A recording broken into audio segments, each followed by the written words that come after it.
పల్నాడు జిల్లా సావల్యాపురం మండలం తెలుగుదేశం పార్టీ కార్యాలయంలో విశ్వవిఖ్యాత చరితుడు తిరుగులేని ప్రజానాయకుడు అన్న నందమూరి తారక రామారావు జయంతి వేడుకలను ఘనంగా నిర్వహించారు. ఈ సందర్భంగా ఆ మహనీయుని స్మృతికి ఘన నివాళులు అర్పించి ఆయన సేవలను కొనియాడారు.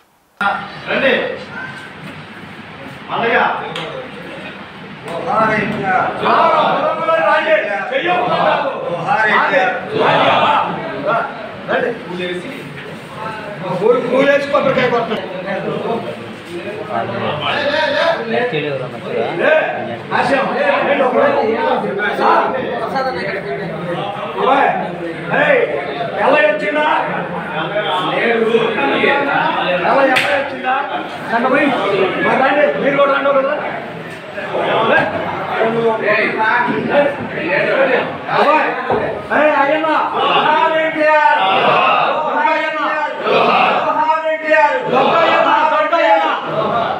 అబ్బాయి డబ్బాయి వచ్చిందా వచ్చిన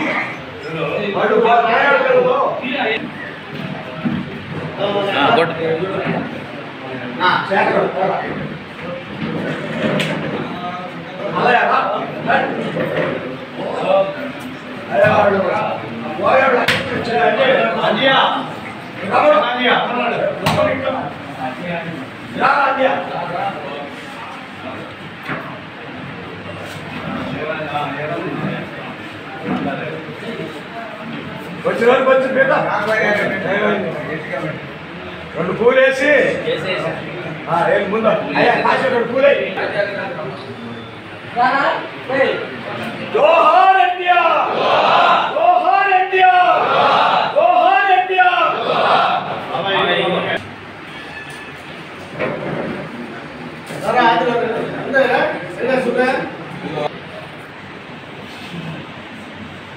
జోహార్ అన్న ఇండియా జోహార్ అన్న ఇండియా జిల్లాలి తెలుగుదేశం పార్టీ జిల్లాలి తెలుగుదేశం పార్టీ అబ్బాయి కార్యకర్తలు నాయకులు అందరూ వచ్చి పూలేయండి పాటయ మంచిపల్లి పాటయ పిలవలేదు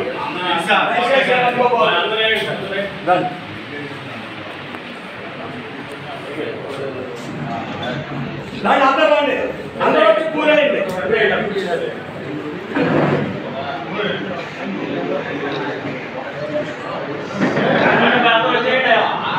అందరూ ఆప్షన్ రండి పక్కకేసో పక్క తిరిగిపోతుంది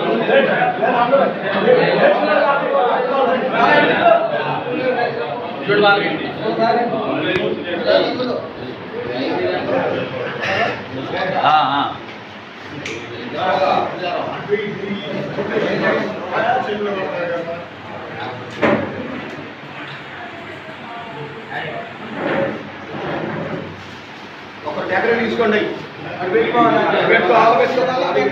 రెండే స్కూల్ అయితే తను పెట్టాడు అందరికి వచ్చేటట్టు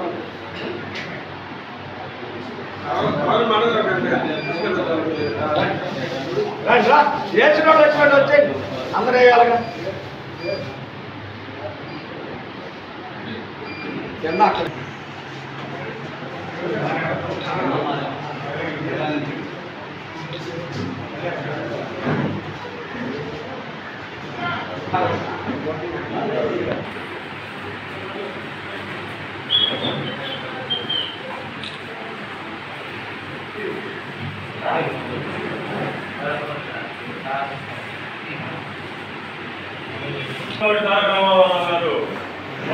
జయంతి సందర్భంగా ఈరోజు శాలపురం మండలంలోనే అందరికి నివాళులు అర్పించడం జరిగింది. ఎలక్షన్ కోడ్ వల్ల ఎన్టీ రామారావు బొమ్మ దగ్గర జరుపుకోలేకపోయాం. ఇక్కడ మన పార్టీ ఆఫీసులో చిత్రపటాన్ని ఏర్పాటు చేసి కేక్ కట్ చేయడం అన్నీ జరుగుతుంది. ఈ కార్యక్రమాన్ని మన శాలపురం మండలం నాయకులు కార్యకర్తలు శాలపురం గ్రామస్తులు అందరూ విజయవంతం చేసినందుకు అందరికీ హృదయపూర్వక ధన్యవాదాలు చెప్పుకుంటాం.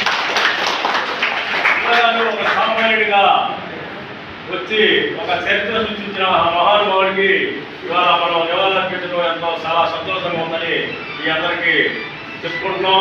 ఆయన అడుగుదారులో మనందరం రేపు రాబోయే తెలుగుదేశం పార్టీ ఆయన అడుగుదారులో మనందరం కరెక్ట్గా అందరం అన్ని మనం కరెక్ట్గా నడుచుకోవాలని మళ్ళీ ఎన్టీ రామారావు స్ఫూర్తిని మళ్ళా గ్రామాల్లోకి చూడాలని మనందరం కోరుకుంటూ నాకు అవకాశించినందుకు హృదయపూర్వక ధన్యవాదాలు చెప్పుకుంటాను. ఈ కార్యక్రమం ఉద్దేశించి గౌరవ కరుణరావు గారిని మాట్లాడవలసిందిగా కోరుతున్నాం. తర్వాత బీసీసీఎల్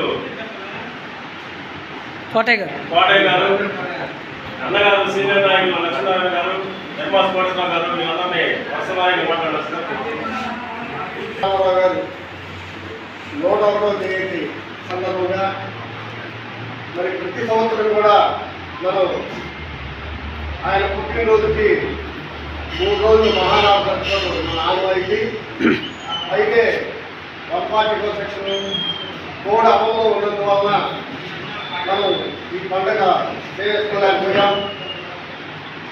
మరి పండగ చేసుకోలేకపోయినా సరే మన కష్టపడుతులో మన సావ్యాపురం ఆధ్వర్యంలో, గ్రామ ఆధ్వర్యంలో, మన పార్టీ ఆఫీసులో మరి ఘనంగా ఆయనకి మరి పండుగ చేసుకుంటున్నాం. అన్న నందమూరి తారక రామారావు గారంటే ఒక యువ పురుషుడు. మరి ఆయన ఒక మహోన్నతమైన వ్యక్తి కాదు, శక్తి. ఈ ఆంధ్రప్రదేశ్ రాష్ట్రం ఎక్కడుందో తెలియని రోజుల్లో మన మద్రాసులను పిలిచే రోజులు కూడా అన్న నందమూరి తారక రామారావు గారు ఇండియాలో ఒక భాగం ఉంది ఆంధ్రప్రదేశ్ అని తెలుగువారు ఉండాలని సాగి చెప్పినటువంటి వ్యక్తి అన్న నందమూరి తారక రామారావు గారు. మరి కృష్ణుడైనా, రాముడైనా, దుర్యోధనుడైనా వివిధ పాత్రలు పోషించారంటే వాళ్ళు ఎవరో మనకు తెలియదు. దుర్యోధనుడు ఎలా ఉంటాడో తెలియదు, రాముడు ఎలా ఉంటాడో తెలియదు, అలాగనే అర్జునుడు ఎలా ఉంటాడో తెలియదు. అన్న నందమూరి తారక రామారావు వేష ద్వారాల వల్లే